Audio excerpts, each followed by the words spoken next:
Hello and welcome to Chapter 10 of the Chocolate Touch.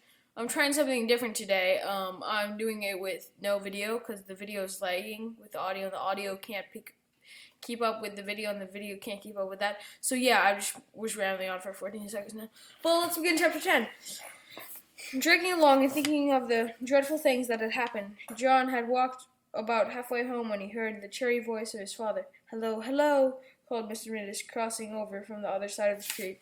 He was on his way home from the station. "You left the party rather early, didn't you?" "What?"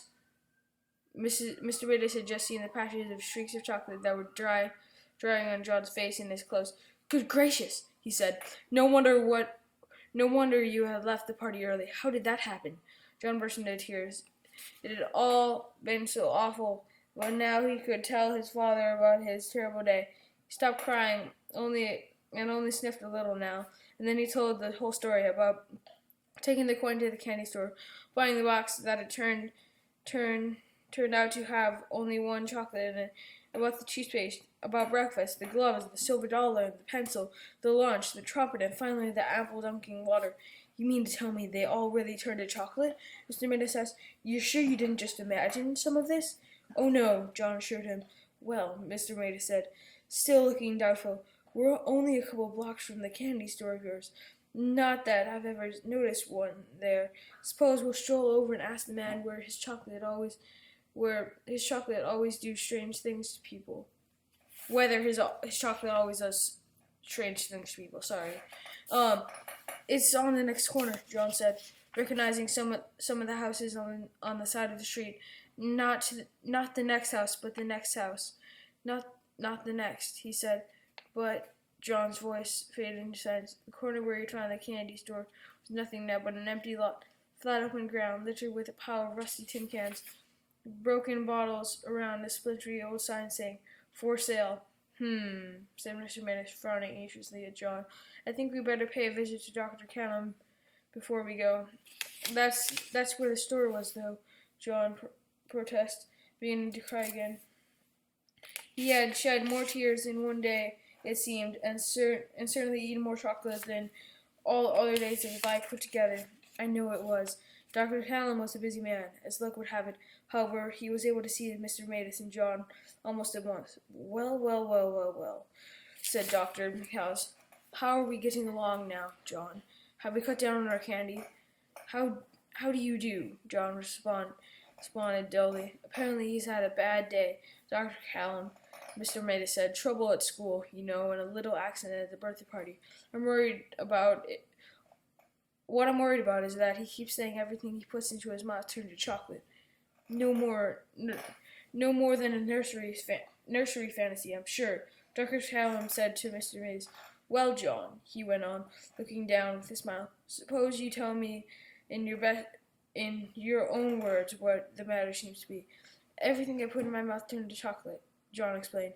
"Everything I eat and everything I drink changes into chocolate.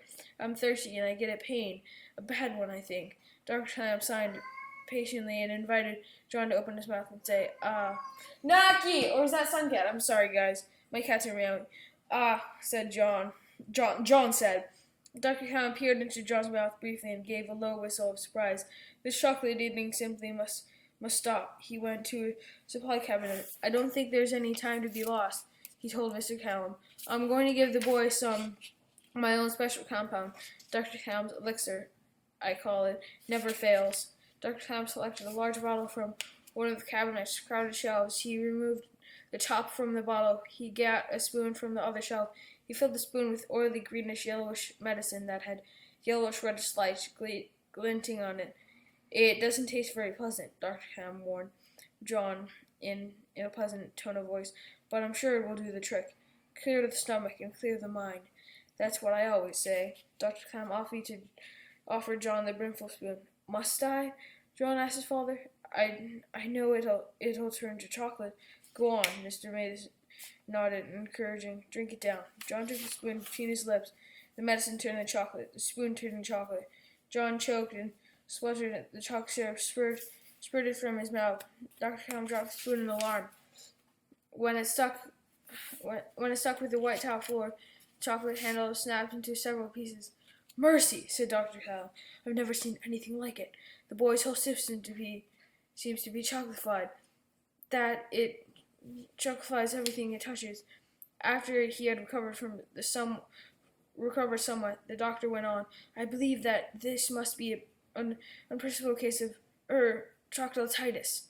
Shall I call it Cantom's disease? I shall want to make an exhaustive study of the child. I think John has had enough excitement for one day, Mr. Maida said.